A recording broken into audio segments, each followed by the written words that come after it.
What if I told you that you're being conditioned to think the way you think, to do some certain things that you're doing right now? A lot needs to be uncovered. It's written, my people perish for lack of knowledge. You know about the doom scrolling? It happens on Facebook, TikTok, on YouTube, Instagram, wherever it is. As long as you do not know, you do not have the knowledge, you are ignorant of the devices of the enemy, then you're actually a victim. In case you don't know, take a listen to this. You talk about doom scrolling and how that shapes our behavior. I wonder if you could speak about that first, and then we'll get into some of the more insidious components of the experimentation that's been done on us with social media. Well, doom scrolling, I was surprised to learn, just because I was more familiar with the colloquial term, that it actually is studied scientifically and that it's a phenomenon of being unable to separate yourself from the ongoing flow of stimuli that you're being presented with on your whatever device you're using. So I think we're all familiar with it. Even though it doesn't feel good, it's hard to stop doing it. It feels like you're consuming relevant information, I suppose, when you're doing it, or that it's somehow consoling, perhaps.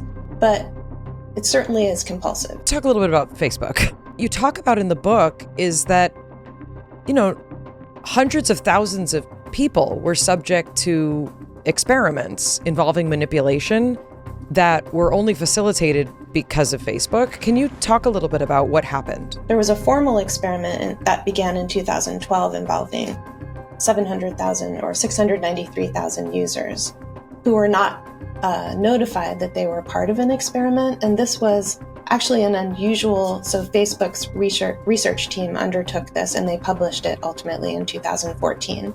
So for a period of months, this subset of users they were divided into 3 groups, and one of them had their newsfeed altered in a negative direction, measuring the emotional content of the news that they were exposed to. Another group had their newsfeed altered in a positive direction, and I can tell you later about how they gauged positivity versus negativity. And another was a control group. And they discovered that the group that had its newsfeed altered in a positive direction then posted in response more positive items or responses or emoticons. They discovered that the group that had a feed that was skewed negatively, and it was skewed relatively more negatively for some people. And in those cases, those people posted more negatively. So the degree of skewing also was reflected in the posting that people did or the response. So you really had a stimulus response, a classic stimulus response experiment. And it was an announcement that massive scale emotional contagion had been achieved.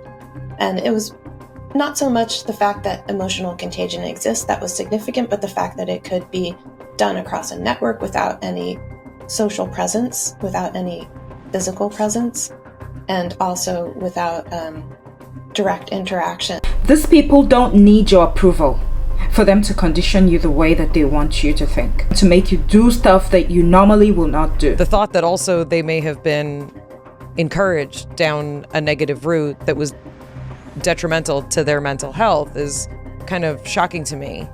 It's not shocking to me at all. The digital ecosystem, everything we consume online has a massive incentive structure to promote rage, anger, and that's what drives the bottom line. These companies are immoral in terms of the impact on society and our mental health because they're motivated and their sole concern is to drive shareholder value. They will do that at any cost with any amount of destruction along the way. And in fact, they will actively remove any obstacle in order to achieve that goal.